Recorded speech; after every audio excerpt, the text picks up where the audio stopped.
भजन की कमाई होती है, बंदगी की कमाई होती है।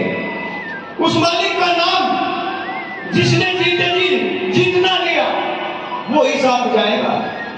ये शरीर जो हर वक्त हमारे साथ रहता है ये भी यही पड़ा रह जाएगा इसी जमीन पर। अगर साथ जाता है, अगर आपके अकाउंट में 2 लाख रुपए पड़े हैं और आप मर जाए तो आपके बेटे 8 दिन नहीं लगने देंगे मृत्यु प्रमाण पत्र बनवाने।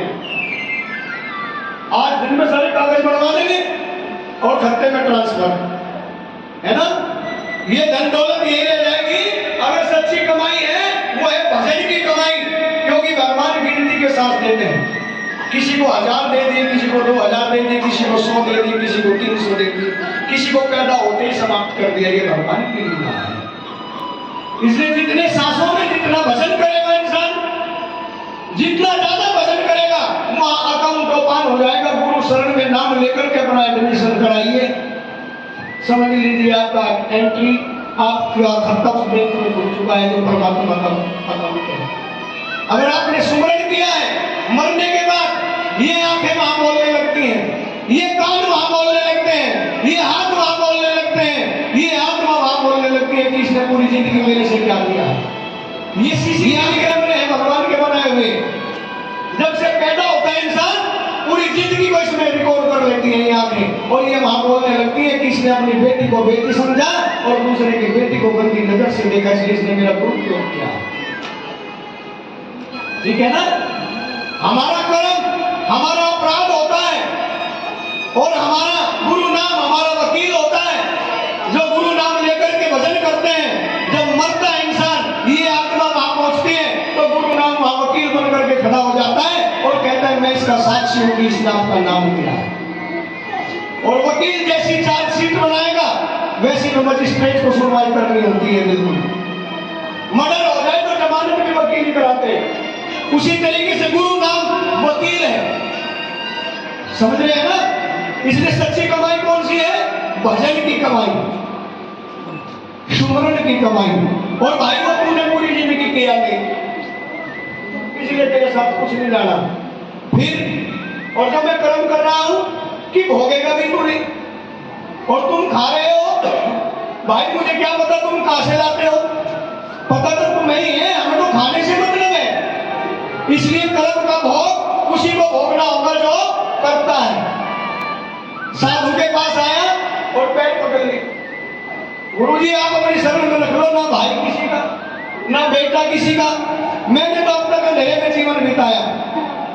6 महीने हो गए गुरु की सेवा करते करते, आखिरी दिन आया परीक्षा का। नदी के किनारे के पल्ली तरफ कुटिया बना ली और गुरुजी बोलने लगे आज मैं मौन व्रत में रहूंगा, पूरा दिन किसी से बात नहीं करूंगा, पूरा दिन मैं किसी से बात नहीं करूंगा और तेरा काम ये होगा गांव में से भिक्षा लाना, समय पे पहुंच जाना। पूरा दिन गांव में भिक्षा की। उस आदमी ने तो चोर था, नदी में पार होने लगा, पैर में कोई इतना बड़ा सूड़, पहले क्या बोलते थे सूड़ी क्या, और सूड़ कांटा बहुत बड़ा, उसके पैर में वो आर पार निकल गया। अब मत्था पकड़ के बैठ गया किनारे पे, बोला जब तक हमने चोर रहे ना हम, जब तक हमने आदमी मारे ना हमारे सुई भी नहीं छूटी, हमारे सुई भी नहीं लगी। और जब से गुरु जी की सेवा की, भिक्षा करके आया हूं और देखो ये हाल हुआ, मेरे पैर में वो कांटा निकल गया। अब जाकर के गुरु के पास बैठ गया, शाम के टाइम पूजा का समय समाप्त हुआ, गुरु जी ने आंखें खोली, बोला गुस्से में हो, कहने लगे अगर आप मेरे गुरु ना होते ना तो मैं ये गर्दन उतार देता। क्यों? जब तक मैंने चोरी की, आदमी मारे, मुझे सुई तक नहीं छूटी मेरे को, और आज जब तक मैंने आदमियों को मारा मुझे सुई तक नहीं छूटी, और आज मैंने आपकी सेवा शुरू की तो मेरे पैर में को देखो ये क्या हाल हुआ गुरु जी, ये क्या है?